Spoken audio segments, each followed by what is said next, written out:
crashing under mother cries.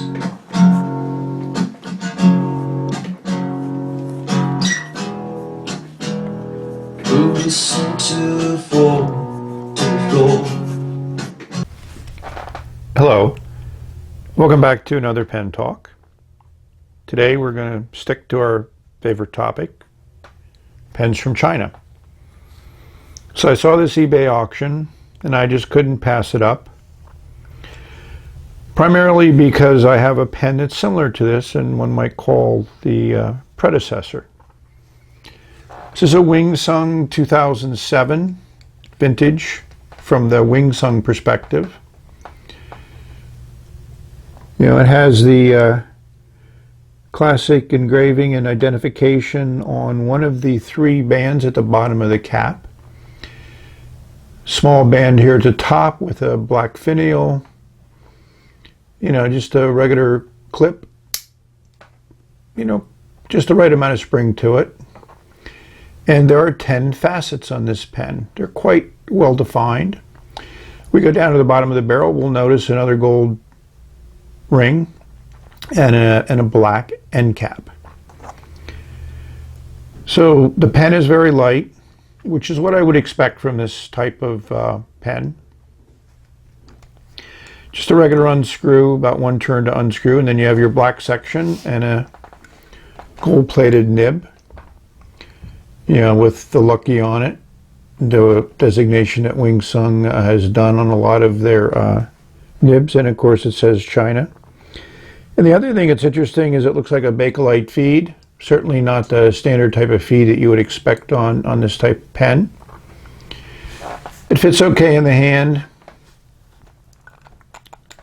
It posts fairly well and it works as a posted pen. And the section feels fine. I mean, you know, overall it's an interesting pen. I like the color, certainly like the facets, but you may ask, what does this mimic?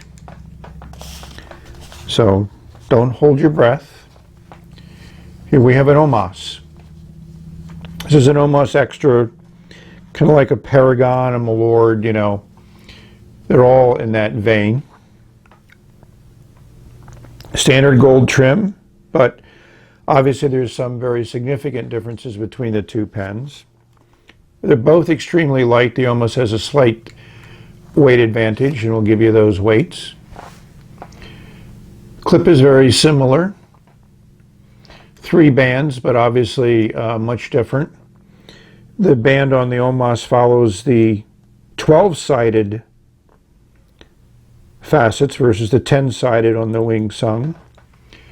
You know, nice indication of the type of pen it is. And of course this is a piston filler, so you have a nice knob at the end to work the piston. And the other big difference is when you open these up, obviously you have that beautiful Omos nib. You have another band here with a Greek pattern inlay in it, and there's three bands here. Here you have your classic one that you know, precludes the section from the barrel.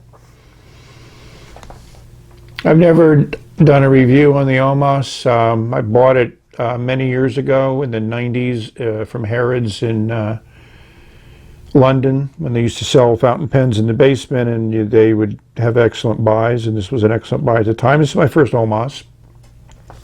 I'd have Richard Binder work on the nib because it just wouldn't write. A similar problem that many Italian pens have had. He worked on it for a good 20 minutes and finally got it to write extremely well. The pen is almost a little bit too light for me, and I never really got into it as a daily writer. But I do enjoy having this in my collection, and it is, you know, now very reminiscent of a company that is no longer in business. So, as most vintage WingSungs or Chinese pens from this time frame, you have your very simple aromatic filler. You know, probably has WingSung here in the filler to identify it. This pen's already been flushed, so I'm going to ink it up and see how it writes. It's just a quick review. This is one of those pens that I buy and hopefully share with my viewers.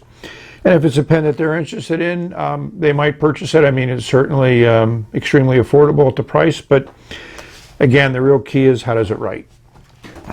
So I've been into Robert Oster ink, and so we're going to do this one, which I don't think I've ever done anything on. I got it a while ago at a pen show. I was looking for this type of dark red color, so I think it might be interesting in this pen. And you know, the flow and saturation is always good with Robert Oster inks. As I mentioned to you, I've already flushed this with my solution of ammonia and a little bit of detergent. So we're going to do a fill and we're going to listen. Not much sound. I'm not really happy with the way this aerometric filler works. It doesn't seem to have that same feature that a lot of Parkers do, that have a breather tube in here, so each pump fill that you do expels air and brings in ink. I don't think this will hold more than a ½ mil or something like that, so it's not going to have a very large ink supply, even though it has a fairly decently large thing here. So I think we've pumped it sufficiently. So we're going to do a wipe off and put nib to paper.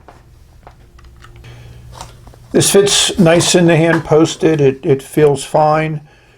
You know, again, a little bit on the light side, but certainly not the lightest pen I've ever used. And the grip section is nice. I'll give you those dimensions for the grip section. So let's see how the nib performs on paper with this Robert Oster ink.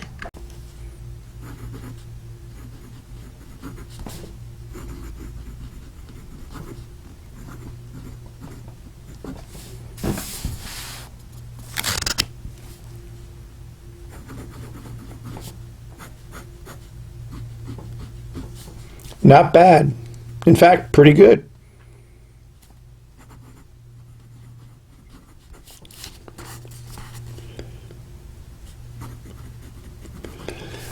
I must admit I had low expectations. I've had some other experiences with these vintage WingSungs, and the writing experience has been, you know, not the best. It's left a lot to be desired, but this is smooth.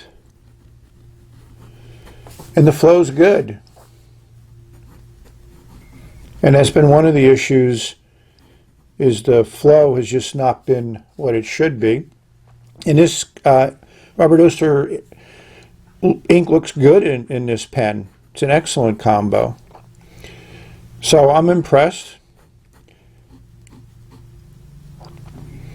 You know, not the most beautiful nib I've ever seen, but it certainly serves the function well.